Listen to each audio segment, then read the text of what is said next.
요즘에 그 자산시장에 큰 악재가 두 가지가 있죠. 첫 번째는 미국의 금리 인상, 그리고 두 번째는 러시아와 우크라이나의 전쟁. 그래서 경제적으로 지금 급격히 안 좋아졌죠. 예를 들어 뭐 유가 폭등하고 이런 것들 때문에 상황이 좋지 않으니까 금리 인상이 급격히 못한다, 이런 이야기들이 나오고 있는데, 요거 잘 생각하셔야 되는 게 글로벌 금융위기가 있었죠. 그 다음에 코로나가 터졌죠. 그리고 이번에 우크라이나 침공, 요 세 가지를 봤을 때 글로벌 금융위기 때 2008년에 터졌죠. 언제부터 유동성 축구에 들어가냐? 2015년에 금리 인상하고 큐티는 2017년부터 들어갔죠. 즉 7년과 9년의 텀이 있었죠. 이때 유동성을 많이 풀었기 때문에 축소하고 있던 와중에 코로나가 터졌죠. 그래서 코로나는 20년에 터졌어요. 그랬을 때 금리 인상은 언제 돼요? 22년 3월. 큐티는 빨라도 22년 말이죠. 보통 한 중하반기쯤은 들어가는 걸로 보고 있는데, 즉 2년 반이에요. 물론 이것 때문에 유동성을 많이 풀어서 생긴 일이기도 하지만 이때부터 유동성이 많이 풀려 있는데, 여기에 플러스 추가로 풀어서 굉장히 과잉 유동성 상황이라는 거죠. 그렇기 때문에 이때는 7년, 9년이나 걸렸던 것을 2년, 2년 반으로 단축을 하는 거다. 그런데 만약에 요것 때문에 긴축이 늦어진다고 하더라도 어떻게 되는 거예요? 지금 22년에 터졌죠? 그런데 3월에 금리 인상 그대로 진행하죠. 물론 빅스텝 가능성이 좀 사라진 것일 뿐이지. 그러니까 결국에는 이때 풀린 과잉 유동성으로 인해서 인플레이션이 심각한데 여기서 추가 인플레이션이 생겨버렸죠. 이 사태로 인해서 일시적으로 조금 금리 인상을 늦출 수는 있겠지만 문제는 장기적인 걸 봐야 되죠. 장기적인 걸 봤을 때 금리 인상이 더 많이 진행될 수밖에 없는 상황이라는 거죠. 그것도 더 빨리. 그러니까 유동성 축소를 이런 식으로 진행하기로 했다라고 한다면 저 사태로 인해서 유동성 축소를 초반에는 조금 늦어지더라도 나중에 더 가파르게 할 수밖에 없다, 이런 상황으로 바뀌게 된다는 거죠. 언론마다 저것 때문에 미국의 금리 인상 빅스텝 가능성 사라졌고 0.25%포인트 이것은 예고된 악재이기 때문에 악재가 아니다, 오히려 호재다, 다시 오를 것이다, 이런 식으로 이야기하는 말에 넘어가면 안 된다는 거죠. 그래가지고 지금 자산시장이 엉망이에요. 러시아 매수 집중, 비트코인 급등했죠. 왜 러시아 비트코인이 갑자기 급등했어요? 러시아 사람들이 비트코인을 대거 매수한 데 따른 것이다. 왜냐? 루블화가 가치가 지금 엉망이 되어가고 있죠. 그래서 갑자기 15% 16% 튀어오르고, 이거 말이 이상하죠. 14% 이상 급등했다가 15% 가까이 상승했다가 16% 올랐다고 하고 시점 바꿔가지고 계속 급등하고 있다, 이런 식으로 쓰고 있는데, 사실 이런 식의 가치 상승은 좋지 않다고 그랬죠. 2017년 말이 딱 그런 상황이었죠. 당시엔 그리스. 그러면서 러시아 루블 비트코인 거래량이 9개월 만에 최고치를 기록했다. 그러니까 러시아 상황이 안 좋으니까 비트코인 뜰 거예요. 그러니까 지금 비트코인 사세요. 약간 이런 식으로 부추긴 느낌이 있었죠. 루블 암호화폐 거래량이 3월 3일 일주일 전 2월 24일 최고치인 7,070만 달러의 절반에 불과하다. 즉 구매 급증은 사실이 아닌 것으로 판명됐다. 요때 잠깐 몰렸다가 안 들어가고 있다는 거죠. 러시아 수요들이 계속 유입돼서 오를 것이다, 이런 상황이 아니 되었다는 거죠. 즉 저런 식으로 유도를 해서 러시아 외에도 들어오게 만들어서 같이 올리고, 사실은 우크라이나 뭐 비트코인으로 도와주기 운동, 왜 비트코인으로 도와줘야 돼요? 이거 자체만 가지고도 비트코인의 지금 떨어지는 가치를 살리려는 세력들이 엄청나게 많이 있다는 것이 눈에 보이죠. 그럼에도 불구하고 지금 이 모양이다. 쭉 떨어지는데 저희한테 항상 댓글을 다는 무리들이 있어요. 네가 비트코인을 뭘 하냐 하면서. 이때는 그렇다 칩시다. 근데 이 상황에서도 언제 이야기를 항상 하느냐? 요런 날 와가지고 댓글 봐봐라 비트코인 폭등하지 않냐. 늘 봤을 때 장기적으로 보고 말씀을 드리죠. 그래서 지금 시점이 거품 시점이냐 아니냐에 대해서 경고를 하는 건데, 요럴 때도, 그리고 이번에도 요거죠. 즉 이런 식으로 올려놓고 누군가가 처분 못한 사람들이 빨리 빼먹고 있는 중인데 그 상황에 낚여서 사고 있는 사람들이 문제더라. 지금도 계속 떨어지고 있어요. 여기 이제 저점 찍고 왔다 갔다 하고는 있지만 전반적으로 올라가는 분위기라고 보기는 어렵죠. 그리고 이제는 어디로 몰려요? 웨이브. 비트코인 한창 띄워놓고서 비트코인이 이제 안 되니까 또 다른 거 띄우고 있다. 그럼 저런 기사 믿고 또 들어가는 거죠. 비단 가상화폐뿐만이 아니다. 가상화폐의 경우는 지금 일시적으로 수요가 몰려가지고 장난질 치기 좋으니까 우선적으로 경고를 하는 거고, 주식 보면 어때요? 지금 국내 코스피 3,300 찍었다가 지금 2,600까지 계속 떨어지고 있죠. 저게 러시아 문제뿐만이 아니라 핵심은 인플레이션으로 인한 금리 인상. 금리 인상은 자산시장의 악재죠. 그래서 대부분의 위험자산은 금리 인상에 굉장히 영향을 많이 받는다. 그런데 지금 우리나라의 모든 자산 같은 경우는 굉장히 위태위태한 상황입니다. 왜냐면은 부동산 같은 경우 이전 정부 이야기도 많이 하는데 이번 정부에서 가장 잘못한 게 통화정책이죠.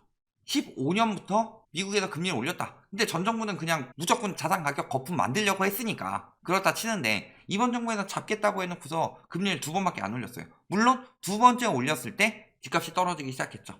2018년 11월부터. 그러면서 항상 생각을 했던 게 수동적 대처라고 해야 되죠. 그래서 부동산 정책도 왜 28번이 나왔냐, 이 부분에 대해서 잘 보시면은 28번 계속 실패해서 나온 게 아니라 폭락을 막으려고 했던 거예요. 사실 연착륙을 시키려고 했던 거고, 금리 역시도 마찬가지고.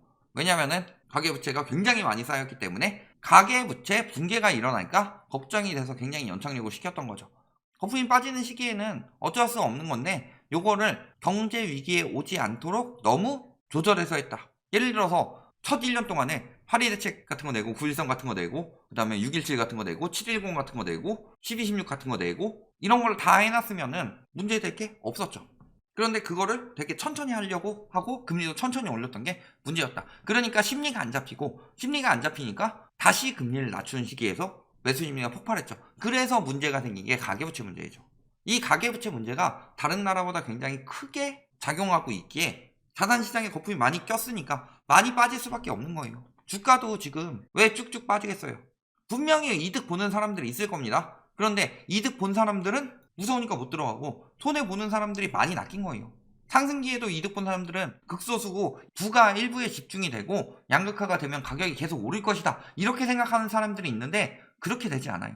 결국엔 수요가 많아져야 증가하는 것이기 때문에. 그리고 미국 금리 인상은 역시 미국에서 반응이 빠르죠. 3대 지수 계속 떨어지고 있다. 이게 러시아 우크라이나 사태로 인해서 금리 인상이 조금 빠르게 진행되지 않는다고 하더라도 이로 인해서 인플레이션이 가속화되고 있는데 금리 인상이 9차례 될 게 10차례, 11차례, 12차례 될 수도 있는 건데, 그러니까 빠지고 있는 거죠. 7만 전자의 슬픔, 이거 얼마 간다고 그랬어요? 12만 전자 간다고 그랬어요. 이런 식으로 저평가됐고 1등 기업 하고 있는데도 힘을 못 쓰고 있죠. 사실 어떻게 따지면 삼성전자는 주식 쪽에 안전주죠. 근데 우리나라 사람들 지금 심리가 어때요? 한탕주의죠. 주식도 안전자산 아닙니다. 삼성전자 같은 경우도 주식 중에 안전하다는 거죠. 그나마. 근데 삼성전자 막 봤을 때 확 오르고 확 떨어질 수가 없죠. 규모가 크니까. 그러니까 이런데 누가 들어가요? 뭐 해요? 그래서 레버리지, 인덱스, 막 포엑스 뭐 이런 거 들어가잖아요. 왜? 삼성전자는 100만원 가지고 있는데 많이 올라봐야 200만원 넘기가 힘들죠. 근데 이런 거 사면은 100만원이 갑자기 1000만원이 되고, 그러니까 다 이런 쪽에만 눈이 돌아가 있는 거죠. 한탕주의에 빠져 있으니까. 러시아, 이건 뭐 말할 것도 없죠. 자체적인 문제로 인해서 좀 저평가로 보인다 라고 생각하면 모를까, 이 국제적인 문제가 있는 나라들이 있어요. 중국이나 러시아 같은 경우. 중국도 요즘에 국제적으로 문제가 많죠. 위험해요, 굉장히. 그런 나라들은 아무리 나라에서 밀어주더라도 지금 국제 상황에서 굉장히 격리되고 있는 상황이기 때문에 확진자한테 다가가면 위험한 것처럼 함부로 접근했다간 굉장히 위험한 건데, 저거를 뭐 떨어지면 저평가라는 이런 생각 자체가 자산시장에 얼마나 무지한 사람들이 많이 들어가 있냐. 러시아는 지금 디폴트 위기인데, 전 세계적으로 디폴트 위기 맨날 뜨죠. 미국도 마찬가지였고, 미국도 한번 떴죠. 그 다음에 중국 말할 것도 없죠. 연쇄 디폴트죠, 중국은. 러시아는 뭐 말할 것도 없고, 예전에 모라토리엄도 선언했던 나라고. 근데 이 만기 도래하는데 누가 연장을 해주겠느냐. 그러니까 계속 올라가고 있어요, 지금 달러 가치가. 작년 말부터 원달러 환율도 같이 올라가고 있죠. 이거 경고 드리고 있는 거예요, 계속 지금. 우리나라가 선제적 금리 인상을 했음에도 불구하고 왜 원달러 환율이 올라가냐? 미국은 아직 금리 인상할 거예요 라고 말만 했지 시작 안 했죠. 양적 긴축할 거예요 시작 안 했죠. 우리나라는 대출 중단하고 금리 인상하고 다 해서 시중에 도는 유동성을 막고 있는데도 불구하고 환율이 올라간다. 왜? 외국인이 돈을 빼고 있으니까. 왜 빼고 있어요? 우리나라가 금리가 낮아서? 미국보다? 아니죠. 안전하니까 더. 우리나라는 기축통화가 아닌데. 왜 자꾸 외환위기 이야기를 하느냐? 그 시기 때 외국인들의 심리가 확 변하면서 우리나라에 그때 얼마나 문제가 있었어요. IMF 터지기 전에. 물론 내부적인 문제들은 많이 있었지만 지금 상황도 뭐 못지 않아요. 근데 그때 무슨 문제가 있어서 터진 거예요? 불안심리. 세계적인 불안심리가 터지기 시작하면은 외국인 자금이 많이 빠져나간 나라들이 있고 우리나라도 예외가 아닐 수 있다. 이 부분을 항상 경고를 드리는 거죠. 중국 1대1로 빚의 인플레까지 지금 경제난 직면하고 있다. 스리랑카 뭐 이런 데 나오고 있죠. 1대1로는 우리나라도 영향이 있습니다. 예를 들어 저기 평택, 천덕지구. 평택에 호재가 많았다고 그랬죠. 이게 1대1로 사업 쪽이었어요. 선진기지라고 했고 지금 스리랑카 이야기 나왔었죠. 1대1로 빚의 인플레 뭐 이런 이야기까지 나오고 있는데 여기 지금 막 금리 쭉쭉 올라가고 있죠. 그리고 금리 인상 배경이 인플레 심각이고. 그런데 문제는 이런 것 때문에 경기는 안 좋아지고 요즘에 무슨 이야기 많이 나와요? 스태그플레이션. 1대1로 빚으로 경기는 침체되고 있는데 인플레 심각해지고 있다. 체력이 약한 나라들이 먼저 당하는 건데 영향이 우리나라도 없을 수가 없다. 이런 부분까지 생각해 보시면 지금 자산시장 앞으로 굉장히 위험하다. 이런 부분 보셔야 되겠죠. 첫 번째로 우크라이나 사태로 물가 더 가속되고 있죠. 두 번째로 미국 금리 인상은 진행이 되고 있죠. 문제는 이게 더 장기화가 될 수 있다는 거.